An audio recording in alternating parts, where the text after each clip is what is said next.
तो इस एपिसोड की शुरुआत वहीं से होती है जहाँ से पिछले एपिसोड खत्म हुआ था। एमसी ने बोला था कि तुम सो जाओ क्योंकि कल हमको तुम्हारी भाभी के घर जाना है। फिर सीन शिप होता है। हमें 1 महीने बाद का सीन दिखाया जाता है जहाँ पे एमसी जंगल में घूम रहा होता है और बोलता है कि अभी टाइम हो चुका है वो फल तोड़ने के लिए। फिर उसको जो शाह नाम का डिवन ट्री है वो दिख जाता है। वो बोलता है कि भाई ये तो बहुत ज़्यादा बड़ा है और इस पर तो आम जैसे फल लगे हुए हैं, मुझको जल्दी तोड़ना पड़ेगा। और वो तोड़ने लगता है और बोलता है कि 4 साल बाकी है जो लेडी कियानी है ना उसको ये पेड़ मिलने के लिए, तो उससे पहले मुझे पूरे के पूरे फल तोड़ने पड़ेंगे। तो ये तो ज़रूरी नहीं है कि ये फल पहले ही गायब हो जाए। फिर वो फल उठाने लगता है और एक टोकरी में भर के बोलता है कि अभी 4 साल बाद तुम तो जो ट्रू एलिमेंट है ना वहाँ तक नहीं पहुँच पाऊंगी क्योंकि मैंने ये फल पूरे के पूरे तोड़ दिए हैं और इसको एक जगह से दूसरी जगह लेके जाने में देर नहीं हुई है, तो मुझे जल्दी इसको लेके जाना पड़ेगा। और और ली जाओजिंग के बाद मैंने भी जो गोस्ट टेप के सेट है ना उसको प्रैक्टिस किया है वो भी 8 सालों तक। और ये जो टेक्निक है ना इससे मैं बिना कुछ सबूत छोड़े यहाँ से जा सकता हूँ, यानी कि चल सकता हूँ, वो भी बिना किसी पैरों के छाप छोड़े हुए। और इससे मैं कई किलोमीटर तक चल सकता हूँ। तो जल्दी मुझे घर के लिए निकलना पड़ेगा। फिर वो घर पे पहुँच के उस टोकरी को नीचे रखता है। उसकी बीवी बोलती है कि ये क्या है भाई, ये फल तो बहुत ज़्यादा चमक रहे हैं, क्या ये आम है? एमसी बोलता है कि नहीं नहीं ये तो साग के फल है और ये जो फल है ना ये तुम्हारी कल्टीवेशन को बढ़ा सकते हैं और जिनका भी रूट अच्छा नहीं हो यानी कि बुरा हो, जो खराब रूट वाला हो, अगर वो बंदा इस फल को खाएगा ना तो उसका रूट अच्छा हो जाएगा और कल्टीवेशन भी बढ़ना चालू हो जाएंगी। फिर उसकी बीवी उस फल को पकड़ती है और बोलती है क्या ये स्पिरिचुअल फ्रूट है क्या? एमसी उसको चुप करा देता है। वो बोलता है कि तुम शांत रहो, ये जो फल है ना ये एग्जैक्टली स्पिरिचुअल फ्रूट तो नहीं है, लेकिन अगर कोई ट्रू एलिमेंट वाला बंदा इसको खाएगा ना तो वो इसके कोई भी काम में नहीं आने वाला, लेकिन ये हमारे बहुत ज़्यादा काम में आ जाएगा। अगर हम इसको कल्टिवेट करेंगे तो हमारा कल्टिवेशन लेवल बहुत ही ज़्यादा बढ़ जाएगा। तो चलो हम इसको सीक्रेटली कल्टिवेट करते हैं। तो अगर ये बात बाहर वाले बंदे को पता चली ना तो अच्छा नहीं होगा। बहुत सारे बंदे इस फल के पीछे पड़ जाएंगे और एक दूसरे को मारेंगे, यहाँ तक कि किसी की जान भी जा सकती है। तो तुम समझ गई ना? उसकी बीवी बोलती कि हाँ मैं समझ गई, ये तो बहुत ही ज़्यादा अच्छे फल है, तो मैं ये बात किसी को भी नहीं बताऊंगी। फिर एमसी धूप बत्ती लगा के कल्टिवेट करने लगता है। फिर उसकी बीवी बोलती है कि ऐसा लगता है कि मैं मेडिटेशन स्टेट में पहुंच चुकी हूँ, ये सही में ये फल तो सही में काम कर रहे हैं। फिर एमसी अपने सिस्टम में देखता है और बोलता है कि एक साकेट ट्री की मदद से मेरे अंदर इतनी सारी इनर एनर्जी जमा हो चुकी है जिससे कि मैं ब्रेक थ्रू भी कर सकता हूँ। तो ये तो बहुत ही अच्छी बात है मेरे लिए।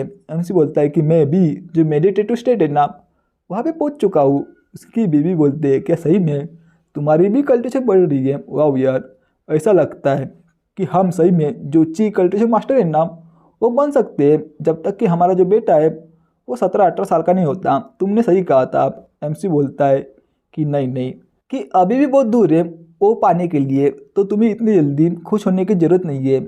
और वैसे भी जो ची की सेंस है ना वो सिर्फ इनर एनर्जी को जमा करने की प्रोसेस है, लेकिन इसके अलावा हमको जो सनलाइट है ना वो भी सुबह वाली उसको ऑब्जर्व करने की ज़रूरत है ताकि हमारी कल्टीवेशन और भी ज़्यादा बढ़ सके। लेकिन इनर एनर्जी के अलावा हमको जो सर्कुलेशन डायग्राम है ना उसको पूरा करने की ज़रूरत है। और जो शाह ट्री है वो हमें इस प्रोसेस से बचा सकता है, लेकिन हमें कल्टीवेशन तो करना ज़रूरी है। उसकी बीवी बोलती है कि तुमको तो बहुत सारा ज्ञान पता है। एमसी बोलता है कि नहीं नहीं ये तो कम ज्ञान पता है मुझको तो इसके बारे में बहुत कुछ पता है।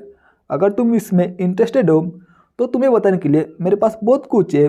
लेकिन एमसी बोलता है कि जो बेसिक प्रोग्रेस है ना वो अभी ख़त्म हो चुकी है, तो अगला स्टेप है सेक्रीफाइस। और उसको याद करने लगता है उस बंदे को जिसने कि किसी बंदे को मार के अपने जो कल्टीवेशन है वो बढ़ाई हुई होती है। फिर एमसी बताने लगता है कि इस बंदे का नाम जाओशन है जो कि एक 38 साल का बुढ़ा है और वो इस सितंबर महीने के अंत तक जो इंटरनल एनर्जी है वहाँ तक पहुँच जाएगा और 2 साल के बाद वो जो ट्रू एनर्जी है ना वहाँ तक पहुँच जाएगा। हालांकि ये टैलेंटेड है, लेकिन अगर मैं यहाँ पे लापरवाही दिखाऊंगा तो मैं बहुत ही ज़्यादा मुसीबत में पड़ सकता हूँ। तो मुझे उसको मारने के लिए प्लान बनाना पड़ेगा, लेकिन क्या करूँ मैं क्या करूँ? उसके मारने के लिए करूँ क्या। उसको याद आता है लेडी कियानू का नाम। वो बोलता है कि हाँ भाई मेरे पास एक आइडिया है।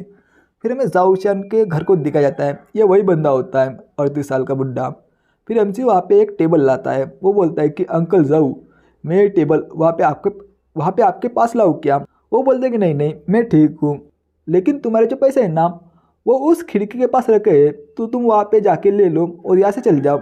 एमसी जाके ले लेता है और बोलता है कि मेरी जो बीबी है ना वो मेरी राह देख रही होंगी, तो मैं जल्दी जाता हूँ। वो बोलता है कि हाँ भाई तू चले जा। एमसी बाहर आता है और बोलता है कि आज का दिन है, आज के दिन मुझे मौका मिला है, तो मुझे इस मौके को नहीं छोड़ना पड़ेगा। वो भाग के किसी की तरफ जाने लगता है और एक घर का दरवाज़ा खोलता है, लेकिन जैसे ही खुलता है उसकी तरफ एक अटैक आता है। वो भी उस अटैक को रोक लेता है, यानी कि डॉच करता है और बोलता है कि भाई बाल बाल बचा, ये क्या था, क्या मेहमान का स्वागत इस तरह करते हैं क्या कोई। और उसी घर के अंदर हमें एक लड़की को दिखाया जाता है और इसी का नाम लेडी कियानियो होता है। वो बोलती है कि आज का दिन तो अच्छा है, तो आज मुझे बहुत ही ज़्यादा मेहनत करनी पड़ेगी, और अगर मैं इसी तरह करती रही तो मैं बहुत ही जल्द ब्रेक थ्रू कर पाऊंगी और एक और टेक्निक को मुझे इस्तेमाल करना पड़ेगा, तो एक और फाइनल स्ट्राइक, जिससे कि मैं अपनी ताकत का पता लगा पाऊँ।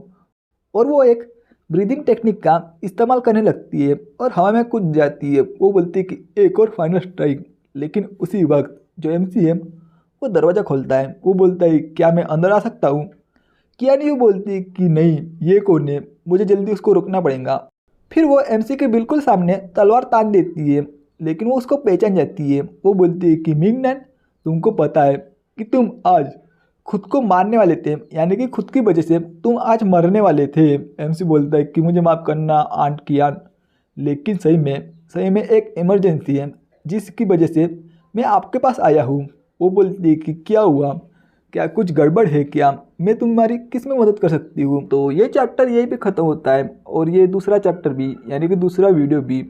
तो ये आपको मानवा कैसे लग रही है, आप मुझे कमेंट करके ज़रूर बताना कि आपको ये मानवा कैसे लग रही है। और अगर आपको दूसरी कुछ मानवा चाहिए, यानी कि इंटरेस्टिंग वाली जो कि मुझे पसंद है, तो वो भी बताना, तो मैं उसको जो दूसरा चैनल है ना उसमें डाल सकूँ। और हाँ, जो दूसरा चैनल है वो मैं बहुत जल्द चालू करने वाला हूँ और मैंने बहुत सारे वीडियो रिकॉर्ड करके रखे हैं इन 4-5 दिनों में, ताकि मैं जो सेकंड चैनल है ना वहाँ भी डाल सकूँ। क्योंकि इन केस इस चैनल पे स्ट्राइक आई तो मैं जो दूसरा चैनल है ना वहाँ पे वीडियो डाल सकूँ। तो इसलिए जो सेकंड चैनल है ना तो आप लोग दूसरे चैनल को जरूर सब्सक्राइब करना, ताकि आपको इसी तरीके का कंटेंट मिल सके। तो मैं मिलता हूँ नेक्स्ट वीडियो में। Till then bye bye sayonara, मिलते हैं नेक्स्ट वीडियो में।